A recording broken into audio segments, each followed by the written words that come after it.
Hello student, आज आपण सोहम्स ball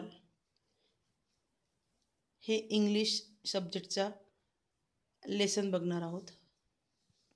look, listen, read aloud with me म्हणजे काय बघा. लुक म्हणजे काय पहा, लिसन म्हणजे काय ऐका, अँड रीड म्हणजे वाचा, अलाउड म्हणजे मोठ्याने, विथ मी माझ्यासोबत मोठ्याने वाचा, बघा, ऐका, माझ्यासोबत मोठ्याने म्हणा. ओके, असा त्याचा वर्ड होतो. तर आपण हे रीड क्लासमध्ये करून घेणार आहे. आज आपण समजून घेऊया. ठीक आहे. Soham and Saam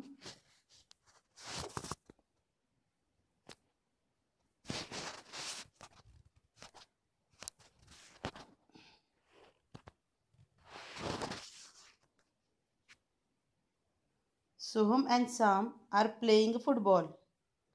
Sam kicked the ball. It goes into the Mr. Mane's ground. हा सोहम आहे आणि हा साम आहे. They are playing football. ते काय करत होते? हा फुटबॉल खेळत होते.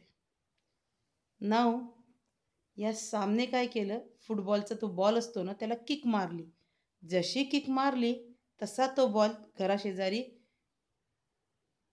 एका माणसाचं घर होतं. त्याचं नाव काय होतं? मिस्टर मानेंचं घर होतं. त्यांच्या घरात तो बॉल, त्यांच्या गार्डनमध्ये, त्यांच्या बागेमध्ये तो बॉल पडतो. समजलं का? सोहम आणि साम दोघे फुटबॉल खेळत आहे आणि खेळता खेळता सोहम त्याला किक मारतो आणि तो बॉल मानेंच्या गार्डनमध्ये पडतो. पुढे काय होतं ते बघा. नंतर Sam asked for the ball. Excuse me, may I have a ball please? Soham काय म्हणतो? त्यांचा बॉल त्यांच्या घरात गेला होता, मानेंच्या घरात गेला होता ना, मग त्याला तो बॉल आणायचा आहे. तर बॉल आणण्यासाठी तो काय म्हणतो? नीट लक्ष देऊन ऐका. म्हणजे हे जे वर्ड्स आहेत हे तुम्हाला रोज रोज आपल्या इंग्रजी बोलण्यामध्ये आणायचे आहेत. आणल्याने मग त्याचा तुम्हाला प्रयोग समजेल आणि त्याचा प्रयोग समजला तर तुम्हाला त्याने बोलता येणार आहे. तर सामचा बॉल जेव्हा मानेंच्या घरात पडतो तेव्हा तो त्याला बॉल मागायचा आहे. तर काय म्हणतो तो? Excuse me. म्हणजे कोणाला आपल्याकडे आपलं म्हणणं ऐकून द्यायचं असते, आपलं म्हणणं कोणाला ऐकवायचं असेल तेव्हा काय म्हणायचं? Excuse me, may I have a ball please. कृपया मला प्लीज म्हणजे कृपया मला बॉल देता का?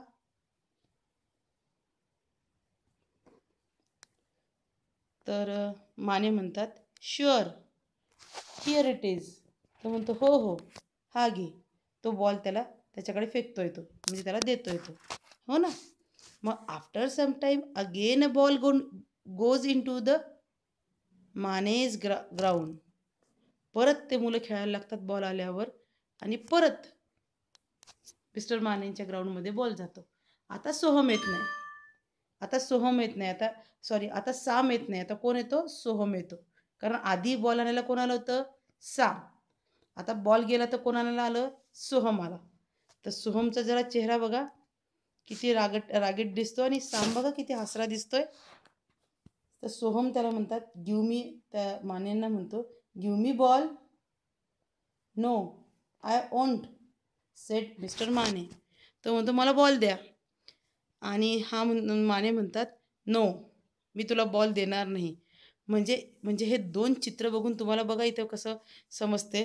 सोहम जेव्हा बॉल मागतो ना तेव्हा तो हसून कृपा करून म्हणजे प्लीज म्हणून त्यांना बॉल मागतो.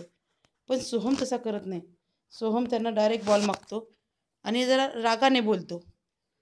त्याच्यामुळे मिस्टर माने त्याला बॉल देत नाही. म्हणजे बघा, whenever we are using excuse me, please, म्हणजे आपण दुसऱ्यांना आपल्यामध्ये बोलायला भाग पाडतो आणि त्यांना आपण कृपया म्हणतो, प्लीज म्हणतो, तेव्हा समोरचं आपल्याकडे नक्कीच आपल्याकडे बघून आपल्याशी बोलतो.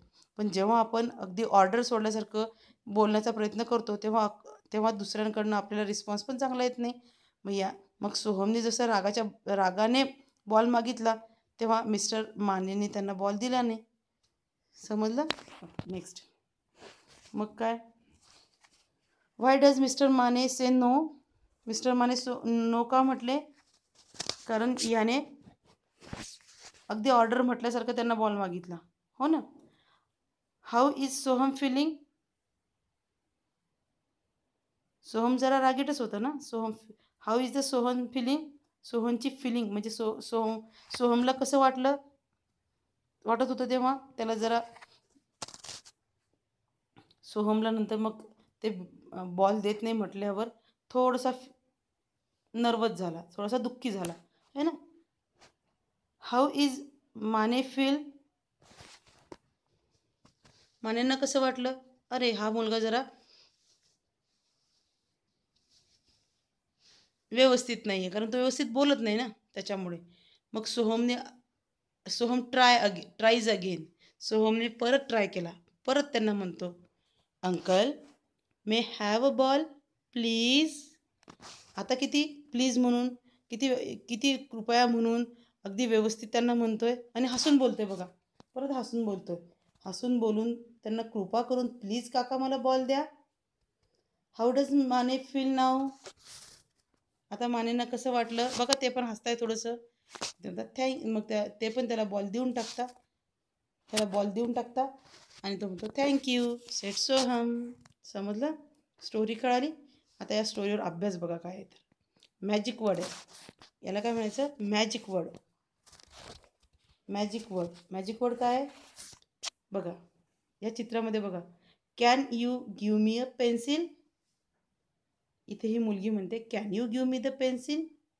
मुलगा म्हणतो शुअर, हिअर इट इज. म्हणजे जर आपल्याला कोणाचा पेन, कोणाची वही, कोणाचं काही मागायचं असेल तर कसं म्हणायचं? Can you give me your pen, pencil, rubber, bag,